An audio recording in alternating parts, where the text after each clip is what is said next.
Welcome to my class and stories. अभी हम discuss करेंगे NIOS का क्लास 12th का साइकोलॉजी का chapter 3 biological and the cultural shaping of the mind and behaviour. Means के biological यानी कि जो हमारी शारीरिक क्षमताएं हैं उसका क्या असर पड़ता है और कल्चरल का हमारे सराउंडिंग्स का क्या असर पड़ता है। शेपिंग ऑफ माइंड, माइंड कहते हैं कि हमारी मेंटलिटी को बनाने के लिए, और बिहेवियर में कि बायोलॉजिकली क्या इफ़ेक्ट करता है हमारा ब्रेन। जैसे कि बायोलॉजिकली किसी की हेल्थ अच्छी है तो हेल्थ अच्छी होने के साथ में जो है उसका माइंड भी सही से काम करेगा, और किसी के चोट लगी हुई है, किसी की कोई तबीयत ख़राब है तो उसका इतना अच्छा उसका ब्रेन जो है उस दर्द को, उस बीमारी को जो है महसूस करेगा और उसका जो है माइंड वहाँ चला जाएगा। कल्चरल क्या होता है कि कल्चरल हमारी सोसाइटी होती है, जैसे कि अलग अलग एरियाज़ के अलग अलग कल्चर होते हैं। कुछ सोशल कल्चर होते हैं, कुछ ज्योग्राफिकल कल्चर होते हैं, कुछ रीजनल कल्चर होते हैं। जैसे कि एक गांव के अंदर बैठ कर के हम इंडस्ट्री के बारे में नहीं सोच सकते कि इंडस्ट्री होती हैं या मल्टीप्लेक्स होते हैं या मॉल्स होते हैं गांव के अंदर, क्योंकि गांव के अंदर एग्रीकल्चर लाइफ होती है। गांव के अंदर MNCs नहीं होती हैं। फिर शहर के अंदर जो होते हैं बड़े बड़े जो होते हैं मॉल्स होते हैं, इंडस्ट्रीज़ होती हैं और MNCs होती हैं। और विदेश में जा कर के जहाँ टेक्नोलॉजी और भी ज़्यादा हाई होती है, कुछ डेवलप कंट्रीज़ में, तो वहाँ पे और भी ज़्यादा साइंटिफिक और रीजनिंग लाइफ होती है। तो ये हमारे कल्चर पे इफ़ेक्ट करता है और इसी से हमारा बिहेवियर बनता है। इसी चैप्टर में जो है हम यही पढ़ेंगे कि जो साइकोलॉजिकल इम्पैक्ट पड़ता है बायोलॉजिकली और कल्चरली और एनवायरमेंटल क्या है, उसका क्या इम्पैक्ट होता है हमारी ज़िंदगी पे। चलिए स्टार्ट करते हैं। We often wondered how do we have behave in the wide variety of the ways, कि हम जो है जानते हैं कि हम बिहेव कैसे करते हैं बहुत सारे मैटर्स पर। Sometimes we feel happy, sometime we feel sad, कि कुछ समय हम जो हैं अच्छा महसूस करते हैं, कुछ समय हम बुरा महसूस करते हैं। The equipment with which we are born, कि जिसके साथ हम जो है बॉर्न हुए हैं, पैदा हुए हैं।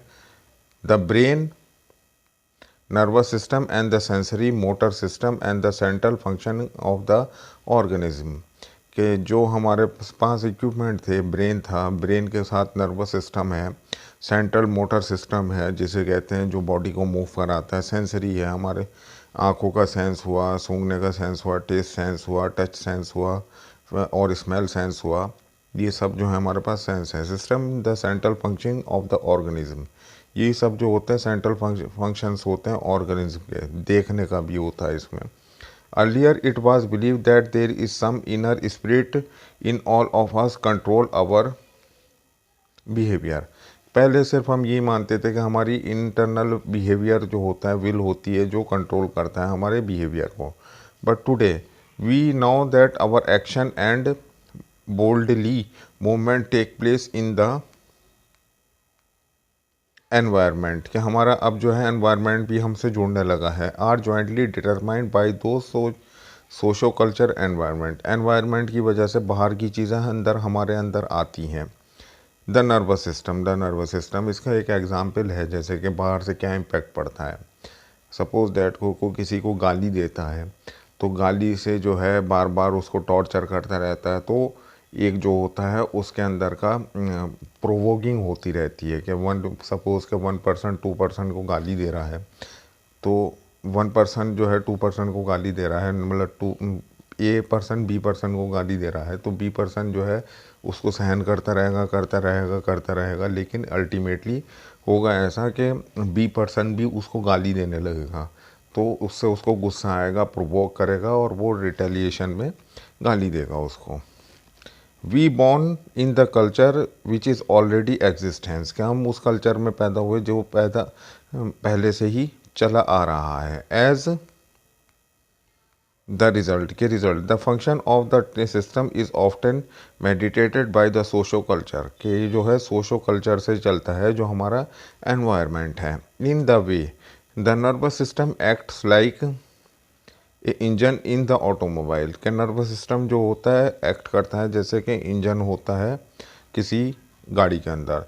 That control every moment and speed of the vehicle, ये कंट्रोल करता है हर मोमेंट को और स्पीड ऑफ द व्हीकल को। The socio culture context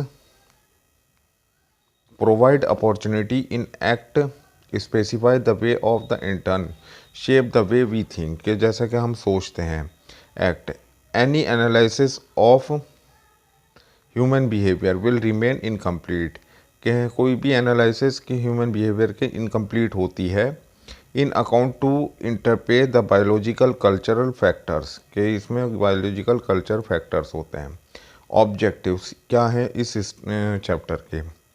after studying this lesson you will be able to relate the connection between the evolution heredity and environment, कि हम जो है रिलेट करेंगे एवोल्यूशन हेरिडिटी जो मतलब कि हमारे अंदर पूर्वजों से आई है और एनवायरनमेंट का हमारे ऊपर क्या फ़र्क पड़ता है। Describe the structure and the function of the cells and the neuron, कि हमारी जो सेल और न्यूरॉन्स का हमारा ऊपर क्या प्रभाव पड़ता है। Describe the structure of the function of the nervous system, कि हमारा नर्वस सिस्टम का फंक्शन क्या होता है। Describe the specific area of the brain related to control the behaviour, कि हमारा जो दिमाग का स्पेसिफिक एरिया होता है ब्रेन के अंदर वो कैसे कंट्रोल करता है बिहेवियर को। Describe the endocrine glands and that functions emphasis the secretion of the gonads and ovary. Explain the transmission of the heredity characteristic, के बहुत सारे जो होते हैं हेरिडिटी कैरेक्टरिस्टिक होते हैं, कि कुछ लोग जो हैं हेरिडिटी पतले होते हैं, मोटे होते हैं, कुछ लोग वहमी होते हैं, कुछ लोग जो हैं जैसे कि अब कुछ डिजीज़ भी होती हैं, डायबिटीज़ होती है, वो भी हेरिडिटी होती है। Describe the relationship between culture and the gender role. Understand the nature of the socialisation acculturation process on the focus of the behaviour in term of the gender identity.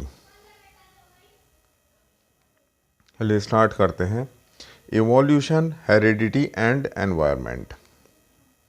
If you look around yourself, you will be noticed that you are surrounded by the variety of organism different in form of the behavior। हम देखेंगे हमारे आसपास जो होते हैं कुछ चीज़ें होती हैं जो ऑर्गेनाइज करती हैं और डिफरेंट बिहेवियर को। They include the human beings, के इनमें इंक्लूड होती हैं ह्यूमन बींग। इंसेक्ट्स भी होते हैं, रेप्टाइल्स होती हैं, बर्ड्स होते हैं, एंथ्रोपॉइड्स होते हैं, मैमल्स होते हैं, फिश होती हैं। The expert in the biological believe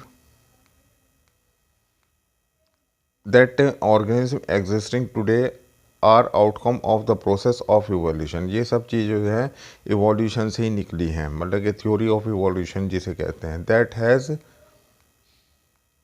taken place in course of the long span of time, इसमें बहुत लंबा टाइम लगा है। Over the several millions years लगे हैं इसको पूरा होने में। The idea of evolution was given by the English biologist name Charles Darwin, Darwin ने एक थ्योरी दी थी इवोल्यूशन की जिसमें इवोल्यूशन को बताया गया था।